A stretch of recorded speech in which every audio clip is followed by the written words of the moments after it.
Neck ப்ளவுஸில் collar வைக்கிறதுக்குள்ள tips தான் இப்போ சொல்ல போகிறோம். இப்போ பார்த்திங்கன்னா இந்த ஷர்ட்லலாம் பார்த்திங்கன்னா அந்த நெக் பேண்ட் இருக்குல்ல, அதாவது இது ஸ்டாண்டோடு வரக்கூடியது, இது வந்து கீழே இருக்கக்கூடிய இந்த பேண்டு.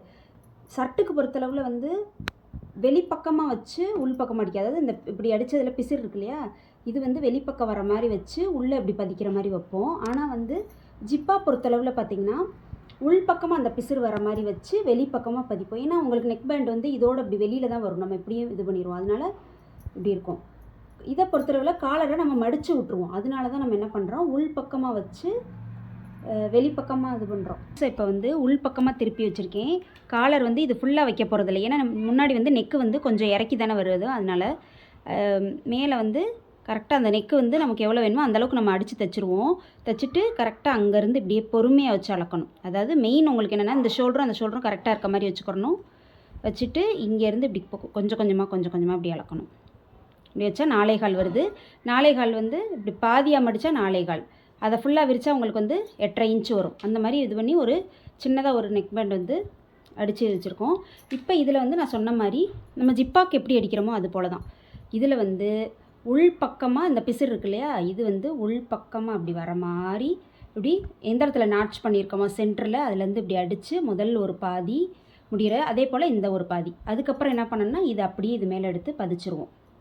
காலரை 2ஆக மடித்து சென்ட்ரு பண்ண இடம், இது வந்து இந்த ஷோல்ட்ரு ஒன்றா வச்சு சென்ட்ரு பண்ண இடம். இப்போது இதோட பிசிறு உள்ள பகுதியும் இதோட பிசிறு உள்ள பகுதியும் இப்படி வச்சு நான் தைக்க போகிறேன். முதல்ல ஒரு பாதி தைக்கணும், முதல் ஒரு பாதி அடுத்து ஒரு பாதி அடித்தாச்சு. எதுக்காக அந்த மாதிரி அடிக்கிறோன்னா, அப்போ தான் வந்து ஒரு சைடு காலர் அதிகமாகவும் இன்னொரு பக்கம் கம்மியாகவும் ஆயிடக்கூடாது, அதுக்காக தான் அடிக்கிறோம். அடுத்தது வந்து அப்படியே இதை பதிக்கிறோம், பிசிறு வந்து உள்ளே வர மாதிரி வைக்கிறோம். எதையுமே இழுக்கக்கூடாது, ரொம்ப பிடிச்சி இழுக்கக்கூடாது, நம்ம பிசிறு மட்டும் உள்ளே போகிற மாதிரி வைக்கணும். நீங்கள் நார்மலாக இது பண்ணணும், அமுக்கி தான் பிடிக்கணும், தவிர்த்து இழுக்கக்கூடாது எதையும்.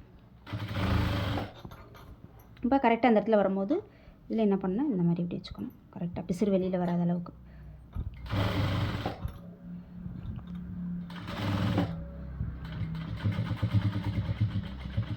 அவ்வளோதான். இப்போ காலர் அயன் பண்ண முடியல அப்படின்னா, கரண்ட் போயிடுச்சு அப்படின்னா, நீங்கள் வெறுமனை கேன்வாஸை வச்சு ஒரு பெரிய தையல் வச்சு அடிச்சுட்டு அதுக்கப்புறம் இது பண்ணால் அப்புறம் அயன் பண்ணும்போது அது நல்லா பதிஞ்சுக்கிறோம். வெட்டுற விதத்தில் இருக்குது. அடுத்து இந்த மாதிரி இப்படி வச்சு பார்க்கணும். அந்த பிசிறு தூக்குதுன்னா நூலெல்லாம் இருந்ததுன்னா அப்படியே கட் பண்ணிட வேண்டாம். இப்போ பார்த்தோன்னா காலர் ரெடி ஆயிடும். இது பார்த்தீங்கன்னா உங்களுக்கு ஃபுல் கலர் வராது, ஓரளவு தான் நிற்கும். இந்த மாதிரி இப்படி வச்சு பார்க்கும்போது